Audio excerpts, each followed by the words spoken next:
I thought we had a lot to talk about, and then the Project L video dropped, and I was like, okay, well, I'm happy. I mean, I'm also surprised because, you know, they said there was going to be news this year. I'm like, all right, December 31st, time for that video to roll out. You know, I always expect the last possible second because it's technically correct, and that's usually when things are. Boom, gameplay basics and tag in Project L. And somebody in the chat says, better quality video on you. You think I'm a noob? You think I'm brand new to streaming?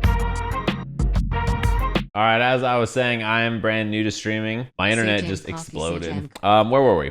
This has like... Hi, everyone. Oh, God. This is Tom from the Project L team. That was slightly loud. I'm back with our second promised update this year. But first, here's a quick update on Alawi. The Alawi update was really cool. I kind of like that the focus on these updates are like, oh, so we showed off Alawi, and now here's Alawi, like, slowly getting finished, and now here's this, and now there's that. I think it's pretty cool. Over the past few months, the team has taken Alawi from concept to an early playable form. She looks humongous. Also, this Jinx face cracks me up. The game looks good, actually. I don't recall exactly like what the footage looked like when we watched it last, but it does kind of, it looks better to me, I feel like. Maybe it's a different stage because this looks like an Ionian stage. And obviously they mentioned that they're like, oh yeah, we're not done with her or anything, but this is just like where she's at so far. So let's take a look. Alawi is now live in our internal playtests with this early draft of her model and kit. That air tech. What you're seeing here is about 30% complete. Right now, the team is focused on fully realizing her combat fantasy as a big body brawler and narrowing in on the mechanics of her tentacle attack. That was a very late OTG, by the way, can I just say? That's 30% complete on the character, right? So obviously still a bit of ways out, but the character looks great in motion. I'm sure that they have lots of other characters that we haven't seen that are like much further along, and then lots of other characters that are probably even earlier than her. And that means it's time to talk about our big update for today, Project L's gameplay. Should be done by 2030. I'm Sean Unconquerable Rivera. You guys all know Unconquerable. If you're a Tekken fan at all, especially back in the day, a lot of you probably recognize. This is a familiar face. Game director and gameplay design lead for Project L. We want to create a game where you can have fun right away, while also rewarding you for the time you spend mastering it. That anti-air looks despicable, by the way. While look at the hitbox on this shit, dude. Echo even threw a projectile. Look out, and then he just gets fucking bonked. Like, this shit. Look at the mistake you made up there. Our dream is making sure our champions have his fast, hits are also powerful so abilities, satisfying. look really sick while doing them, and are even more powerful when paired with flexible systems. Gameplay that has quick, fluid movement at its core is extremely important to us. In Project L, you can walk, run, dash, chain dash, jump, long jump, and super jump. I'm guessing chain dashing is what they're calling wave dashing. And he says, like, in Project L, our movement options are yes. They basically said everything. As you can see in this clip, right? Like, this is like his roll, right? Or like maybe that's the backdash going through because he side swapped, right? And then he's got his like air movement option, and then he teleports back, and then he just like, he starts twerking at the end. Long jump, and super the wave jump. dash back. And on top of that, many champions have their own unique air mobility options. She looks cool. Yeah, look at how fast her air dash backwards is, right? And on top of that, she has a little box dash. Have their own. Which, if you guys don't know what a box dash is, box dashes are like Dante and Marvel 3. Your air dash is basically a straight vertical line into like, you know, like that, or line into like that. Some air dashes have different trajectories and stuff, but box dashes are like very square like that. It's a common term. It's gonna come up a bunch. Unique air mobility options. That was her little box dash twice in a row there. Putting your champ in the right place at the right time is a skill that you can gradually get better at over time. This projectile just goes, huh? They were like, how far should the projectile go? The answer was just yes. Putting your champ in the right place at the right time is a skill that you can gradually get better at over time. Okay. That's pretty good. We also want to incentivize action. This means making sure that your offense is rewarding and that was quite the wall bounce. This means making sure that your offense is rewarding and that your buttons are worth pressing. Plus, we think this makes playing and watching more exciting. She got opened up by that. We want you to have powerful buttons which are useful in a number of ways, while also giving you the tools you need. Did you see the little walk she does with the gun? Is so cool, but look at the wave dash back here. Like, he push blocks, and look at how far the push block goes, by the way. Look at her wave dash back and like just push block again, while also giving you the tools you need to defend against them. Fish bones. We have a mix of big, clear defensive options and some more nuanced systems I want to play you for reading your She looks opponent's so next cool. move. We were originally developing Project L to be a so 1v1 game where two champions enter and one emerges victorious. But around 2 years ago, we made the pivot to a tag team assist-based fighter.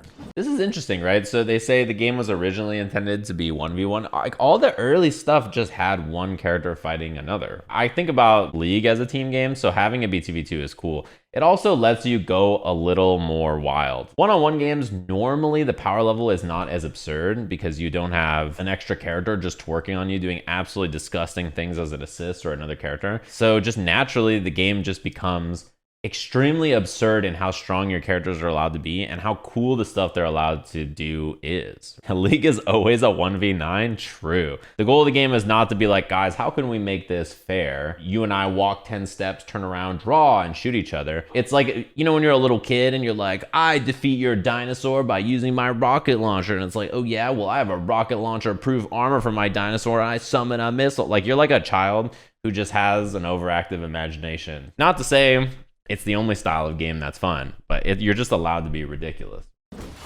Our tag systems are deep and flexible. They're also very familiar. Your creativity. They work in tandem with our champions, allowing 2 champion teams to take down opponents together. And I mean, who doesn't love a good team fight? This section is so cool, by the way. It's literally just them showing off the video game.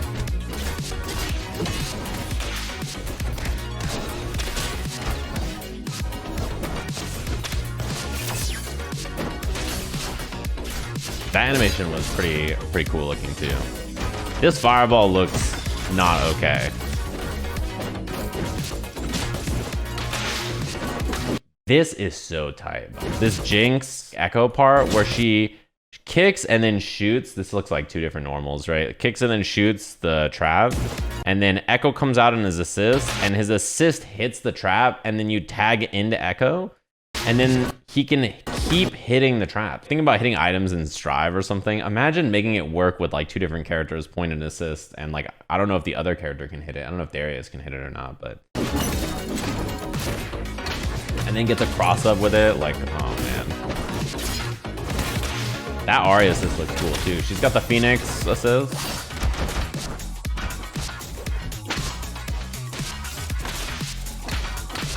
I love the way Echo looks. I might be slightly biased. We saw this earlier as well with Jinx, right? There was like a launcher that had this same kind of animation. Maybe this is like raw S. Yeah, maybe this is the generic launcher into like your other character. Super. All right, her face. Let's break down some of the things you just saw. So like she wave dashes back, box dashes in. And then she starts her combo, and then after the orb, she calls this Darius assist. This Darius assist is like the classic combo filler. It's useful whether it's the first day or like, you know, a year in or whatever. It's one of those assists that you just can't go wrong. And your assist champion, she air dashes back in to get more, and then tags back into Darius during the recovery of his assist, right? Just using all of our tag systems. And then gets his little knockdown into super. I want to focus on 3 of them: assist actions, handshake tag, and dynamic save. These names aren't locked, so they may be called something different the next time you see them. They're like, you don't like handshake tag? We'll call it the Project L Skadoosh. Like, I don't know what the name's gonna be in the end.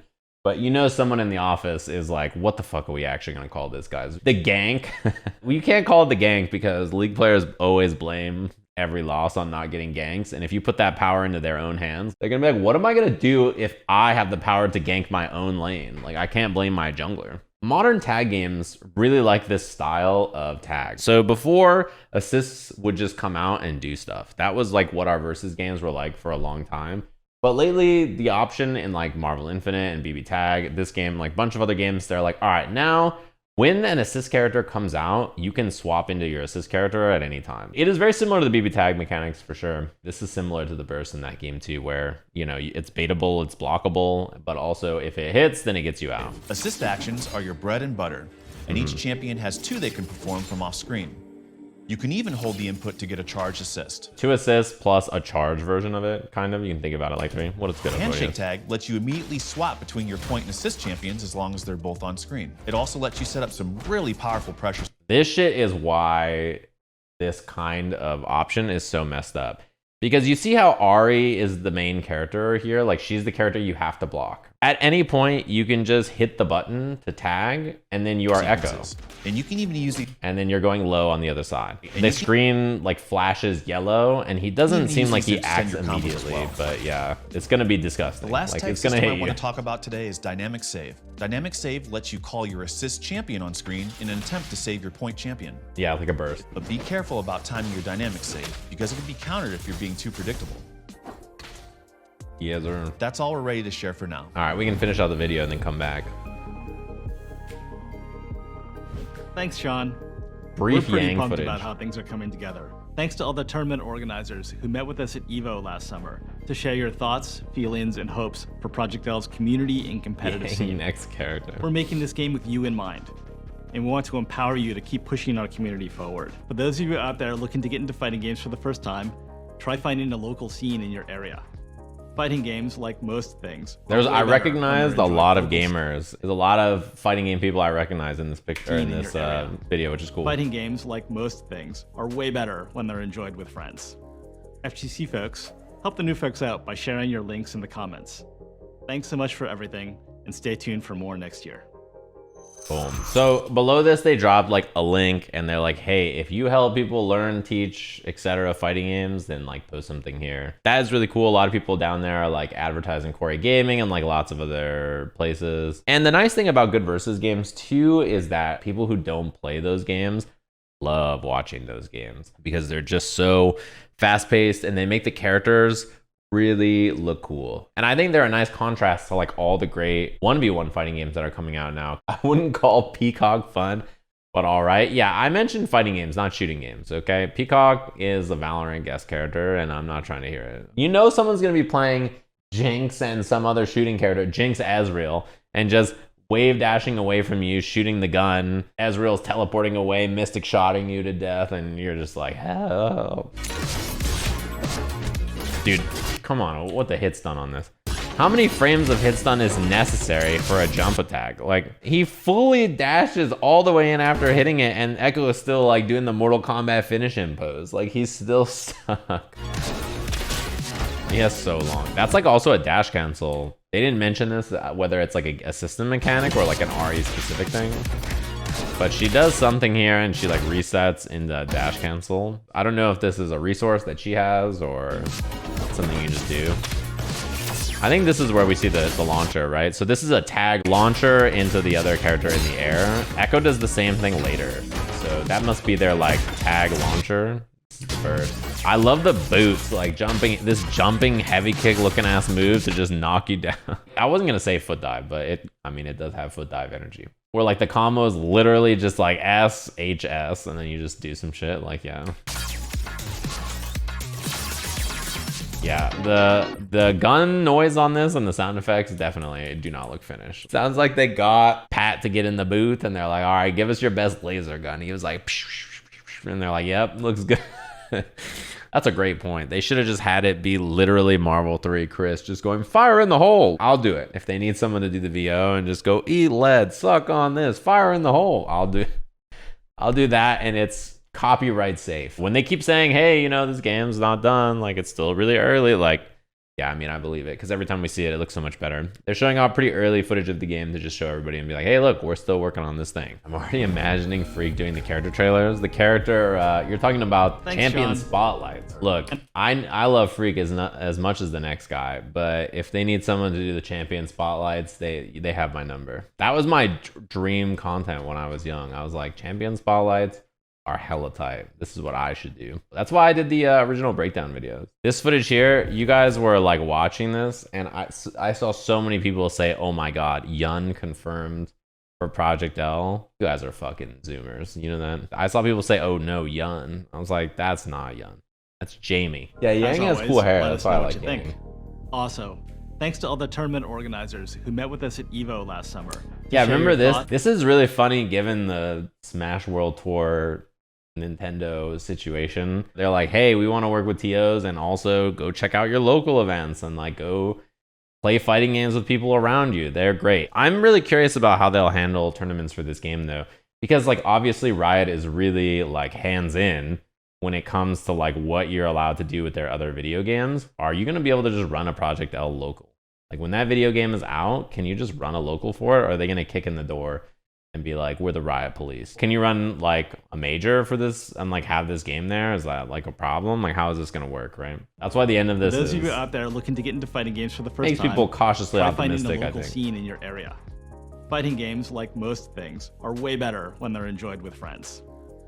You know, you say that, but I played League of Legends, not with friends, but with other people, and I gotta say, these people need help, all right? These motherfuckers are on drugs, and I don't want to play with them anymore. They don't need Jesus. They can't be saved. I had a game, the bot lane on my team, you know, in the beginning, level 2, they just all in, die. They immediately lose the 2v2. Like normal people, instead of thinking, well, we're behind, we should play safe, push all the way up to the enemy tower. I'm like, well, they're in trouble, and like the enemy jungler was on that side of the map. They should be careful. I ping missing, and I click on the icon of the enemy jungler, and then I go about my day. I'm hitting some camps, right? And then I just see ally has been slain, ally has been slain. My teammates die, not to the enemy jungler, just 2v2 again. They tower dive. And what do you think they say?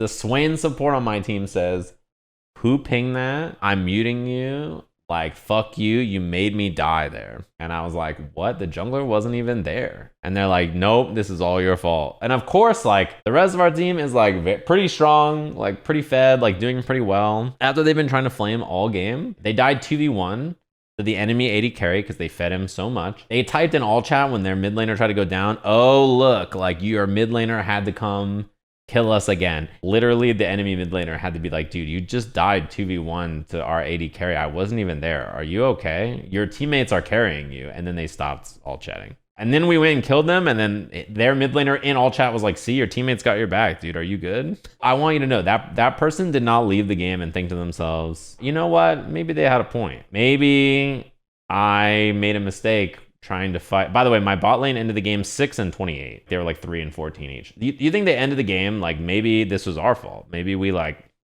probably shouldn't have been so aggressive. And if we lost 2v2 8 times in a row, we should probably not go in the 9th time. Or they were like, oh, my team's. You ever turn off chat? No, I embrace it. Instead of being like, oh, this guy's stupid, I'm like, we can fix him. I'm like, listen, man, if you just stop going over there and dying alone, the game is winnable. A game we won, by the way. I had somebody on my team type, you guys have such dog shit macro for us trying to get an inhib, and he just based by himself. While he was typing, the enemy jumped on him and killed him under tower. And I typed, that was excellent macro right there, brother. If you don't have chat on, you can't have moments like that.